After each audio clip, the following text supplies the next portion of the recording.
Sorry I had to bring you up here on such short notice, Dr. Ordway, but our staff physician insisted on an outside opinion. Oh, that's quite all right. This fellow Ellis is obviously deranged. He's been in solitary.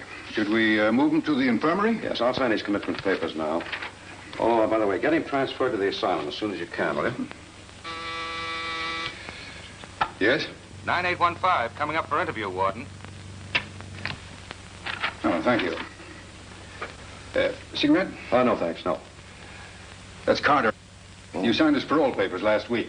I've been wanting to talk to you about him. What's the matter, don't you approve? Well, he has the credits, but it's difficult to explain.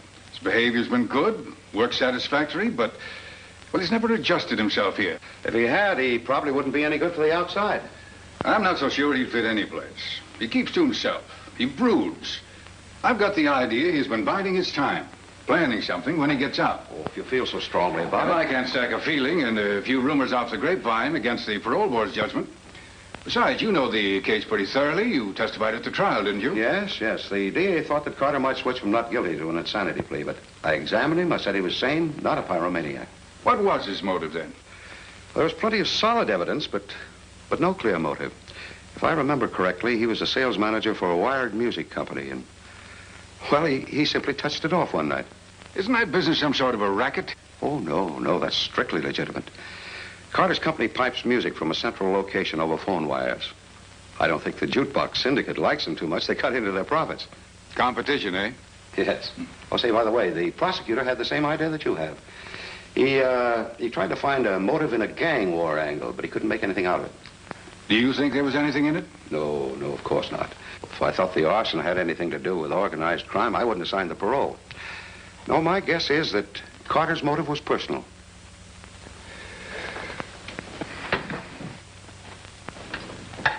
Yes, sir. Send Carter in. Yes, sir.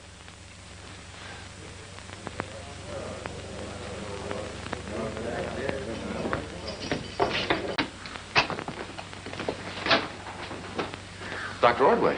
Hello, Carter. Stephen Carter, New York County, 1 to 10. Carter, I'm glad you're getting out. Well, thanks a lot for your help. It's all right. You've done your time. Oh, Doctor, I'd like to talk with you. You better see me in town, 16 East 84th. Thanks, I will. Later today. All right. Sit down.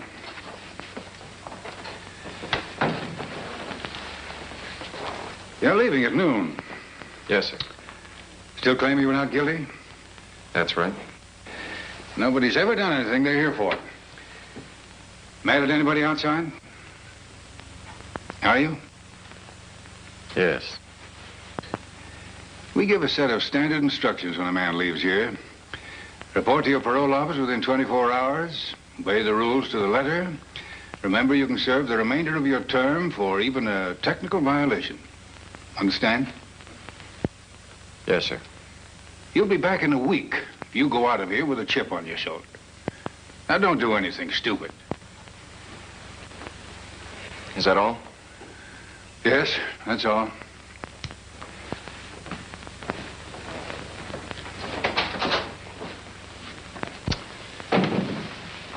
Yes, Warden. Start processing Carter. Right, sir.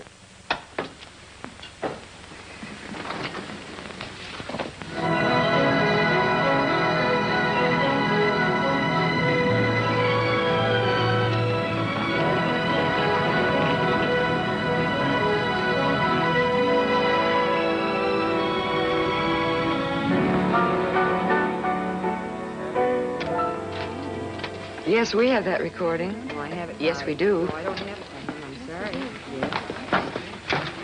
Yes. Your number, please. Yes. Yes, thank you. How are you today? Yes, Well, I that's do. good. Yes, we have it. Thank you. You can't hear it? Well, just a moment. Yes, we have that.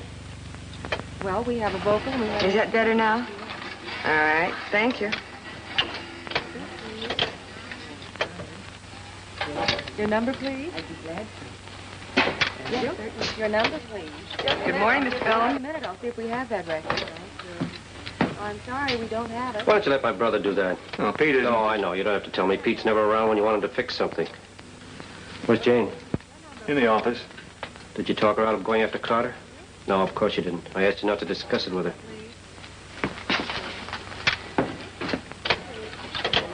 Good morning, Mr. Bellum. Good morning, Wilma. Good morning, Mr. Bellum.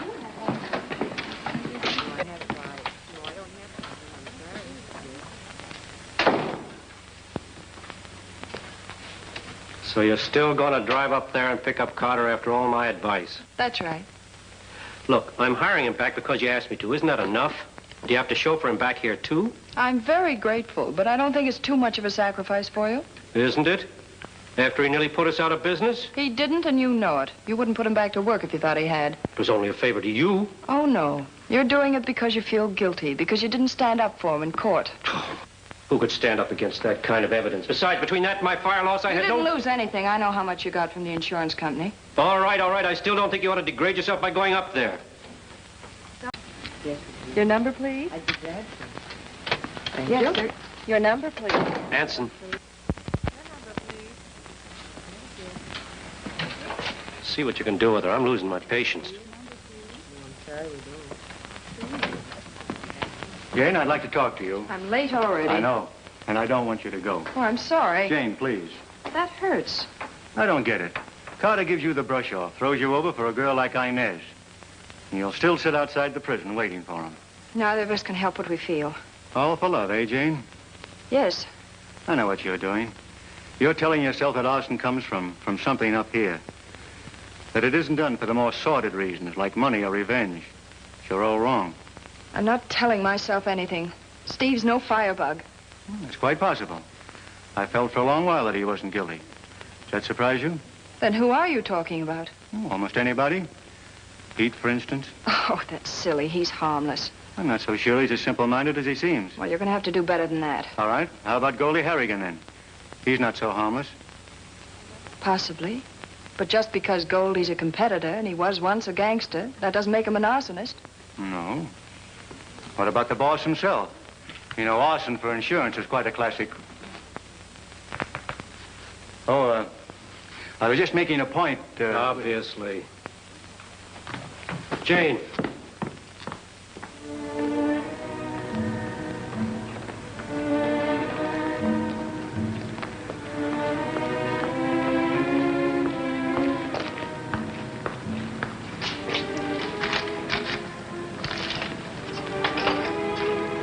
Good luck, boys.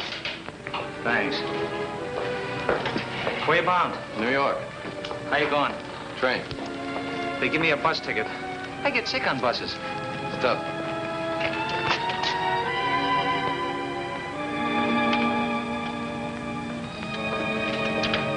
Jane. I didn't want you to come out to no one, Steve. Well, Jane, well, this is very difficult for me. Won't be any more difficult driving. Hey, I thought you were going by train. How about a lift? Well, we thought we'd like to be alone, Mr. Blaine. Blaine the Dip, they call me. Dip's a pickpocket. I'm a mall buzzer. Stall or cannon does make any difference. Work with nippers under a binny. Good binny men can always get by. What's he talking about? Well, a mall buzzer works on women's handbags. A stall distracts her while a cannon nips the straps and hides the bag in his binny. Binny's a coat with oversized pockets. Get it?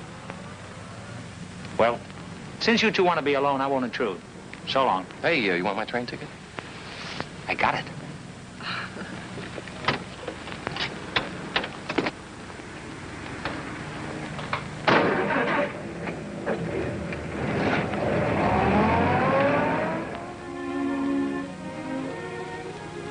But don't you see, Jane, I left you for Inez. You'll never forget that. I would if you'd let me. But there's your pride.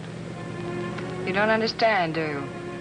I'm around now when you need someone. You'll get used to me. After a while, you'll even depend on me. You think love is a habit? I'm counting on it. Oh, don't look so shocked. Every woman goes after a man. I just admit it. I don't know if it'll work. It's my nickel, Steve.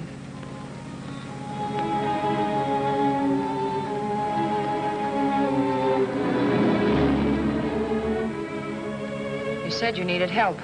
I do, but talking Phil Bellum into taking me back doesn't help me. If he's willing, I don't know why you shouldn't be. Bellum thinks I burned his plant. He's willing to give me back my job now. There must be a catch to it. Steve, don't be so suspicious and bitter. It's all over and done with. You didn't lose 3 years out of your life. Well, if I had, I wouldn't risk my parole chasing shadows. Shadows don't set fires. All right, forget about working for him. But promise me, don't go off by yourself looking for trouble. It won't be by myself. I'm going to ask Dr. Ordway to help me. But he testified against you. That wasn't against me. He told the court I was sane. Sent you to prison. They kept me out of an asylum. Can't prove yourself innocent of insanity, you know. Can you prove yourself innocent of arson?